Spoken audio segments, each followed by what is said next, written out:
wafdi uu hogaaminayo taliyaha ciidanka xooga dalka ayaa gaaray magaalada baydhabo ee xarunta u ah maamulka koonfur galbeed waxaana wafdigan garoonka diyaaradaha ee magaalada baydhabo ku soo dhaweeyay saraakiil uu hogaaminayo taliyaha qaybta 6aad abaanduulaha qaybta 6aad iyo saraakiil ka tirsan ciidanka xooga dalka intaas kadib taliyaha ciidanka xooga dalka ayaa loo soo galbiyay xarunta ay ku shaqeeyaan qaybta 6aad ee ciidamada xooga dalka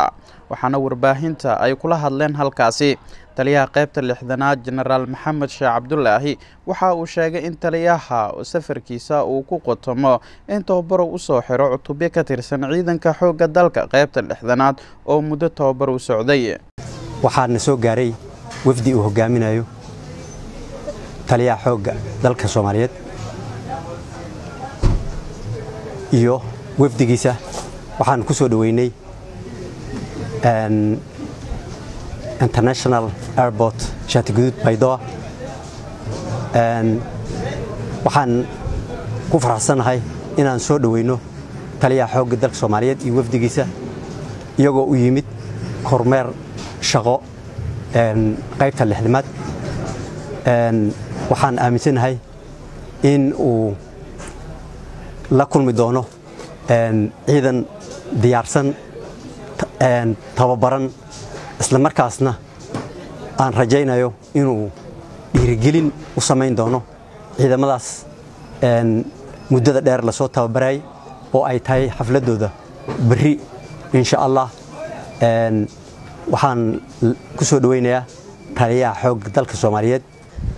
taliyaha ciidanka xooga dalka Generaal Odawa Yusuf Raage oo si kooban dhankiisa u la hadlay bahda warfidiyeenka ayaa sheegay in uu kormeeri doono hanaanka shaqo ay u shaqeeyaan ciidamada xooga dalka qaybta 6aad waxa uu soo hadal qaaday howlgallada ka socda guud ahaan gobolada dalka Soomaaliya aad iyo aad u mahadsantihiin aad baan idin salaamaya guud ahaan taliyaha qaybta abaanduulaha qaybta iyo guud ahaan saraakiisha kale safarkeena maantay ma doonayo inaan hadda wax dheer ka dhaho runtii wuxuu ku saabsanay kormeer aan ku imaanaynay qaybta 6aad oo qaado doona waqti kooban oo aan ugu talagalnay hadii Ilaahay yiraahdo iyo ka qaybgalka ciidamo in muddaaba halkan uu tababar uga socday oo aan rajaynayno waqtiyada soo socda in ay dhici doonto gabagabadii tababarkooda hadii Ilaahay ogolaado marka guud ahaan safarradeeni aan qaybaha kala duwan ee ciidanka xooga dalka Soomaaliyeed aan ku tageynay qayb kamid ah way marka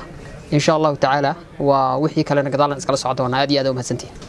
adeer ma ahan gobolka Shabeellaha Hoose kaliya guud ahaan ciidanka xooga dalka Soomaaliyeed sida la socotaba gobolada dalka meelo kala duwan oo howlgal ka wadiya howlgalladaasuna 90% waxaan dhihi karnaa si guul ah ayay ku dhamaadeen amba ku socdaanba kuwa kamid ah waxaan rajaynayaa insha Allah ta'ala howlgalladaas inay sii socon doonaan waxyaabaha aan rajaynayna waa nimankan ummadda Soomaaliyeed u diiday nabadii iyo noloshii u diiday in ay sheegay laga dulqaado ummadda si qof walba Soomaaliyeed ay gurigeeda ay nabad ugu noolaato ay sheegay beerahoodana ay ugu tabcadaan si xur ah ay ugu tabcadaan marka